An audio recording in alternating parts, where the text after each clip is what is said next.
Alrighty YouTube, welcome back to a fresh new shitbox and the introduction of the official new project. Last time you saw me, we took Rat10 on kind of its final voyage before the snow flies, stuffed it into the backyard, covered it up, and it's now hibernating until springtime. Which means we officially get to start on the next project. Now anyone who's been here for a while, I've introduced this truck before, I've even done some work on it on the channel already. So if you're new here, allow me to introduce you to Farmy. I've done some work with it on the channel already. I did a video on lowering the truck in the day, and I think just a brief overview of it. And I believe I did an introduction from when I picked it up from the auction, and that's really all you've seen on the truck. So what I want to do is just give a brief overview for anyone new here watching, and then we'll get into the project plans and what I want to do with the damn thing. So as I mentioned, yes, I call this truck Farmy. The reason being, I bought this truck right out of a farm auction, and to my knowledge, it lived most of its life on a farm. The truck itself is super base model. It's a 1987 S10 red cab short box. It was a factory 2.5 5-speed truck, and I got it at factory height. As I said, I lowered it 2 inches in the front, 3 inches in the rear. It's on second gen ZQ8 wheels, and it's just kind of a mismatched rusty piece of garbage. I really don't even know what to say about it. It's super base model. It has factory sport mirrors on it. Someone put these Trans Am bucket seats in it, which honestly are the most uncomfortable things I've ever sat in my life. But they match the red dash, which I guess works. As I mentioned, it was a 5-speed truck. It now has an automatic in it with something else under the hood, which I'll get to in a sec. The dash is actually kind of uncommon. It's a ventless dash, so it only has heat controls up to the windshield on the floor. It has 2 gauges, speed and gas, because that's all you need. I believe it was a manual steering truck, but that's since been upgraded, so it has power steering, which is pretty fun. It has such little options that there's not even an interior light in the damn thing. Solid back window, which is cool. And really, I think for factory options, that's kind of where it stops. Now, I mentioned I picked this truck up at an auction. I paid 1,200 bucks for it, which might seem like a lot for what it is, but there was a reason for it. Pop the hood, which sometimes works. Oh, that's a tight one.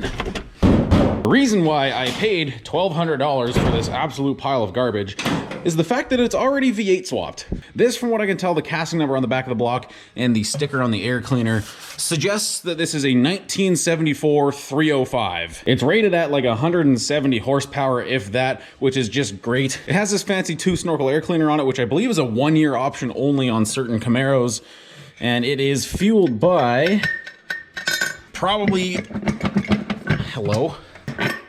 one of the most clapped out quadrajet carburetors you'll ever see. It does run and work. We did kind of a little bit of a tune-up on it in the springtime, but when it's cold, it runs like absolute garbage, which you'll see when I fire it up for you in a little bit here. It's a mess. It leaks fluids all over the place. It's super dirty, and I'm pretty sure it's bone stock. It makes a grand total of like 5 pounds of oil pressure at warm idle, so this thing needs to get out of here. The nice thing though is that whoever did the swap actually took the time to put in a proper automatic column, so it has a column shift, which slips out of park sometimes. It's kind of a mess. They have a fuel pump on a switch, which is nice. There's an electric fan in it, which for some reason they set up as a push fan. Someone did take the time to put an Edelbrock aluminum intake on it, which is nice. And I think apart from that, it does have S10 V8 swap shorty headers on it, which is a win. It's something I don't have to buy when I do what I want to do to it. God, I'm really scraping the barrel for things to say about this thing, because that's kind of it. Someone also upgraded the transmission from a manual to a 700R4 automatic,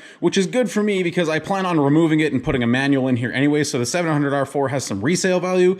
That's a big win. Really, that's about all I can say about it. It's a shitbox truck that I paid arguably too much money for, but it was V8 swapped, so how could I complain? With all that out of the way, let's fire this thing up, let it warm up because it doesn't like to run very good when it's cold. And let's go pick up the new engine and transmission. The battery might also be dead. Yeah.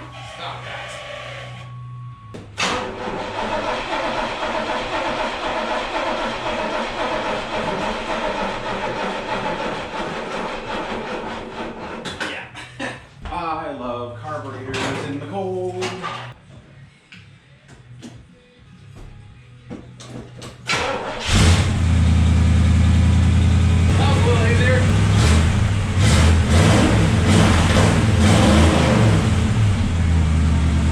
As disgusting as it sounds, I honestly love the sound of true duals on a V8, so I kind of like it.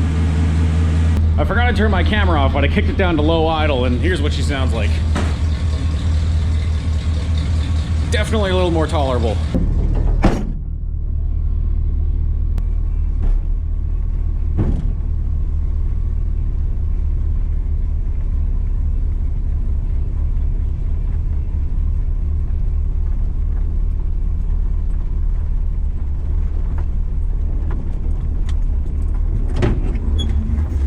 piece of shit.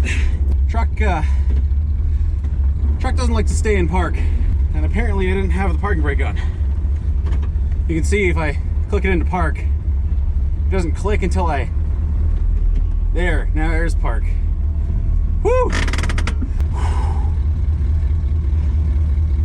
Farmy, you son of a bitch, f you. Okay.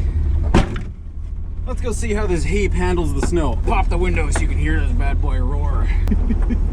There is no traction in this thing. God, I daily drove this for like 2 months.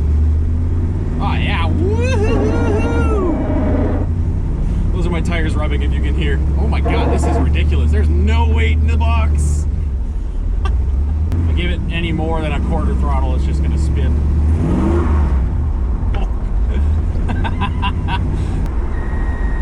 Oh, shut up.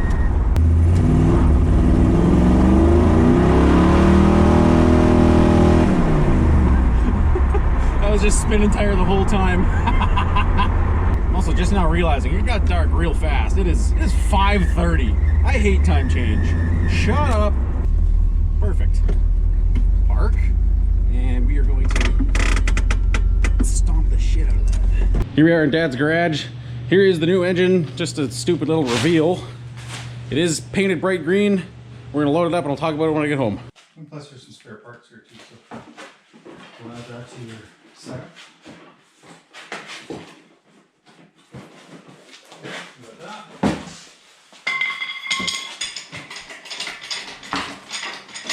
For moving engines, we only recommend Goodyear Wrangler SG for sport moving.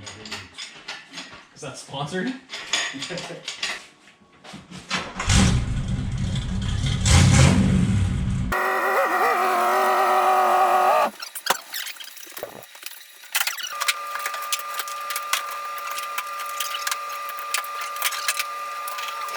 pretty sure we're bottomed out on the suspension already. Oh, maybe not. Not. From one man's garage to another. There she is, loaded up as safely as can be. The transmission's just kind of tucked there with the stand. We're not going far. I told you the carb was tuned well. All right, let's see how much traction I have with 700 pounds in the back.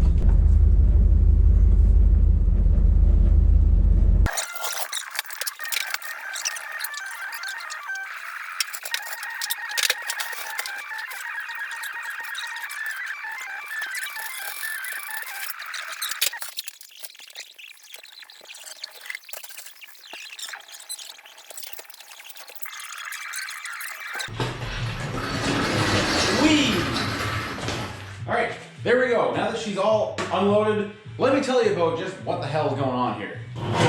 So if you've been here for a while or you follow me on other social media like TikTok and Instagram, I've said a few times that I want to turn this heap into a drift truck. The original name I came up with for it was Farmy the Skid Truck. Farmy because it came from a farm, and Skid Truck because I want to drift the damn thing. This engine kind of accidentally happened. I was just going to use the one that was in it, take it out, refresh it, put it back in with the 5-speed from Rat10's original engine and just send her to the moon. Until my dad picked up this from his buddy and said that I could use it. The general plan here is to take the engine with the transmission you saw me pick up, do a 4-link to the back of it, slam it even farther to the ground, coil over as if I can afford it, and then take it to the track. Kind of unconventional for a drift build, I know, but I like SHITBOXes and I like S10s. As you've seen, I have 4 of the damn things, so it's perfect. Is it gonna work? Well, probably not, but we'll make it work. Anyways, enough about that, and let's talk about this green behemoth. This, on the outside, might just look like any other small block shed. It could be a 305, it could be a 350. That's where you're all wrong, because it's actually a small block 400. Really, the only way to surely identify it is to pull the heads off and show you that it has the steam holes between the cylinders that 400s are known for. I suppose I could Google the casting number as well, but trust me, it's a small block 400. My dad ended up picking 2 of these off of his buddy, and he built one up for himself, and this one was a sealed known good condition 400. He pulled it apart, checked the insides to verify that it was good, cleaned it up for me, put it back together with some heads from an older 350. I believe they're 70s heads. I'll have to ask him, I can't remember. He stuck a mild cam in it for me, painted it up to what you see here, and it's basically ready to go. It is missing an intake, but I did bring that home with me as well. I picked this up at a swap meet for, what was it, like 75 bucks. It's an old Edelbrock Torker single plane manifold, which for a drift application should work pretty good. I went with a single plane because drifting, this thing's basically gonna live at wide open throttle, so it should do pretty fantastic. And then combined with not the disgusting quadrijet that's on the 305, it will be this fancy box that Jegs sent me months ago that I've been meaning to get to, except for the fact that I kept delaying this project because of Rat10. This is a Jegs Bandit EFI system. This is gonna be sweet. Got a nice shiny new distributor to put in there as well once we get it all said and done. We're gonna steal the cap off of the 305 that's in there because it's a nice brand new MSD unit. And I think that really about covers it for anything engine-wise. I need to take this to work and sandblast it just to make it look a little better so it matches the rest of the engine. And then, I guess I kind of lied. I am gonna have to run this with that quadrijet at least to break the cam in, because the cam and lifters are brand new, so the Jegs EFI will be coming in the future. That really covers it for engine. I will just be chucking it in there with the 700R4 as is, just to make it run, see if it drives, because if it drives, I'll go do donuts in the cul-de-sac because I have to. Then once I get it running with the cam broke in, we'll do the EFI swap, and it's all gonna come back out so that this can go in its place. This was the second part that I picked up from my dad's place. Now, much like the 400 being unplanned, I didn't actually plan on using this specific transmission. I have a T5 in my shed that came from Rat10's original 2.5, but it's a 4-cylinder engine. The input shaft is all different. Of course, the bell housing is different, but that's kind of beside the point. This is a world-class T5 out of a 3rd-gen Camaro. The gear ratios are better than the S10 trans. The shifter's in a farther back position, which I actually like. And it's gonna use proper clutch components so I don't have to do any weird adapters. And actually, fun fact, if you've been watching the channel for a while, you may have noticed there's a bell housing hanging on my wall. That just kind of popped up there one day because I was going to use that on my other 5-speed, but it's actually properly meant for one of these transmissions. Even the shifter that's hanging out up here is, well, the clutch pedal is for the truck, and the shifter, as you can see, has an offset for the Camaro bell housing, which sits at a little bit of an angle. This is sketching me out, so we're gonna put that back on my dolly. This weighs a hell of a lot less than the 6-speed I put in my other truck. God, this video is already a mess. That covers the drivetrain stuff that we're gonna do to it eventually. I did mention that I wanna do 4-link in the back. That's just gonna be some homemade thing out of whatever steel and heim joints I can find. And I did mention coilovers. I don't know if I'm gonna be able to afford them, so we might just build a 4-link. Well, if I do 4-link, I need coilovers. So yeah, we'll make something work. I'll adapt whatever garbage I can find. The wheels that I drug off to the side, it really shouldn't be much of a secret if you saw the video of me lowering the truck because I test fitted this set much like them. I found these bad boys. These are a set of 15x7 Trans Am Snowflake wheels. They are black instead of white, and they are also a lot bigger than the ones I tried to put on here before, and I think they should do just fine. I really don't see people use snowflake wheels on S10s ever, and I think it's gonna look pretty cool. Gives you a little bit of an image of what she'll be like. And yeah, she'll get lowered to the ground a bit more. It'll be mint. I think that pretty much covers it. I know this video is kind of all over the place. I just wanted to give an introduction to the truck before I started doing anything to it. The engine swap I want to do in its own video. I plan to do the engine swap in kind of like a weekend video. The EFI will be its own video, and then we'll get into like a complete teardown and the 5-speed swap, which really shouldn't take that much time, but you know me, we'll see how that goes. I think that's it. I'm filming this very last minute, so everything's just kind of brain barfing out of here. So if I miss something, I'm sorry, it'll probably get covered eventually, but there's the new truck. I hope it's gonna be somewhat exciting. I realize it's just another V8 S10, but it's gonna be garbage. We're gonna make things work, and we're gonna send it to the moon come springtime.